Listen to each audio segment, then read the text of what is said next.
हाय, hello सर्वांना. कसे आहात तुम्ही सर्व? आय होप की तुम्ही सर्व छानच असाल. तर सकाळीच मस्त ब्रश वगैरे करून घेतला आणि अगोदर पोळ्या टाकायला घेतल्या, कारण की मिस्टरांना उशीर होत होता.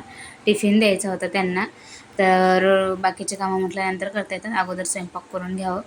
तर त्यासाठी अगोदर पीठ वगैरे भिजवून घेतलं मी आणि चपात्या करून घेतल्या आणि भाजी पण बनवायची होती. तर आज भाजीमध्ये मी मुंगोड्याची भाजी बनवणार होती, जे की मी मागच्या व्हिडिओमध्ये तुम्हाला दाखवलं होतं. माझ्या सासू आणि मी सोबत मुंगड्या गेल्या होत्या, मुंगाच्या वड्या बनवल्या होत्या. 2 दिवस बनवल्या होत्या आम्ही.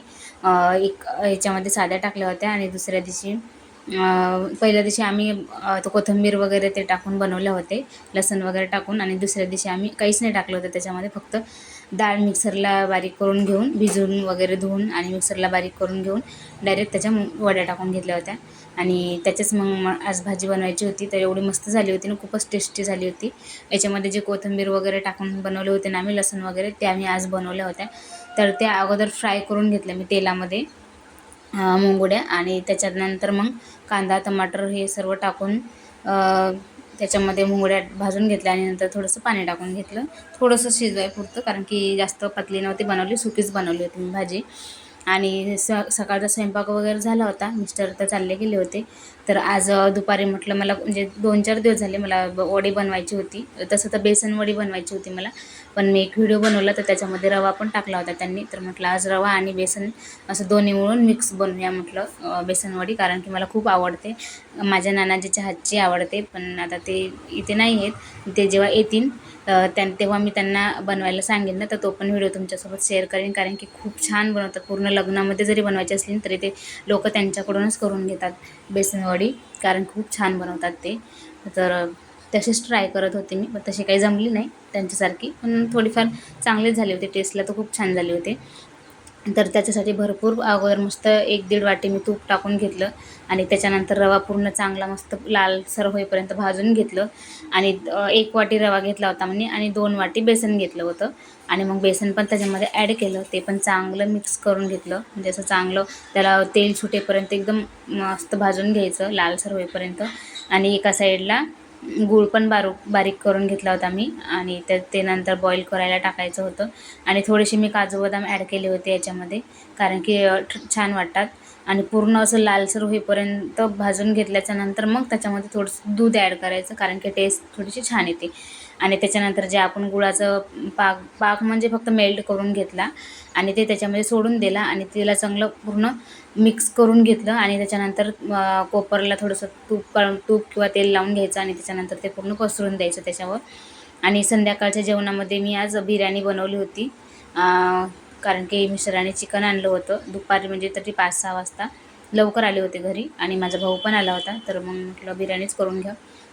आणि थोडंसं बॉईल पण करून घेतलं होतं मुलांना, कारण की थोडी तिखट झाली तर मग ते खात नाही, तर मग त्याच्यामध्ये थोडंसं ॲड करता येते ते. आणि पिनूला मी बॉईल करून देत असते, तर त्याच्यासाठीच मग मी बॉईल करून घेतलं होतं. आणि माझा भाऊ आला होता पुण्यावरून, तर मग आम्ही बाहेर जायचं ठरवलं होतं, कारण की याला सायकल घ्यायची होती आणि स्केटिंग वगैरे घ्यायची होती, थोडीशी खेळणी वगैरे घेऊन देणार होता तो मुलांना. प्रत्येक वेळेस आला की तो काही ना काही घेऊन देतेच. माझा छोटा भाऊ आहे तो, म्हणजे सर्वात लहान आहे. 2 आहेत, एक मोठा आहे आणि एक छोटा आहे. तर मग आम्ही तयारी वगैरे केली, जेवण वगैरे करून घेतलं आणि बाहेर आलो. आणि बाहेर आल्याच्यानंतर मग दुकानात सापडत नव्हतं, कारण की थोडं लेट झालं होतं आम्ही. तर खूप धुनल्याच्यानंतर मग फायनली दुकान भेटलं, त्याचं तिथं स्केटिंग वगैरे घेतली. आणि पिनूलसाठी पण बॉल वगैरे आणि ते ट्यूब वगैरे राहतात ते घेऊन घेतले. आणि ड्रायफ्रूट पण घेऊन दिली होती त्यांनी, तर ते मागून घेऊन आला होता. आम्ही समोर आलो होतो ॲटोमध्ये. आणि घरी आल्याच्यानंतर मग येताच मी गुलाबजामुनचं पॉकेट घेऊन आली होती. तर कारण की दुसऱ्या दिवशी त्याला जायचं होतं आणि त्याला खूप आवडतात गुलाबजामुन माझ्या भावाला. तर गावाकडे जाणार होता तो घरी, तर मग त्याच्यासाठीच मी अगोदर फटाफट एकदम म्हणजे डायरेक्ट रेडीमेड आणलं होतं मी हे पॉकेट. तर ते चांगलं फक्त दुधामध्ये आणि थोडंसं पाणी टाकून मिक्स करून घ्यायचं. तर त्याचे बॉल करून घेतले आणि फ्राय करून घेतले, डीप फ्राय कमी गॅसवर. आणि थोडंसं साखर मेल्ट केली याच्यामध्ये, इलायची वगैरे टाकून, आणि त्याच्यामध्ये ते टाकून दिले बॉल आपले बनवलेले. आणि खूप छान झाले होते, एकदम मस्त टेस्ट. म्हणजे असं वाटतच नव्हतं की घरी बनवले, असं वाटत होतं की विकतच आणले. तर याच्या अगोदर घाई झाली होती पेनूला खायची, तर मग मी त्याला दिले अगोदर खायला.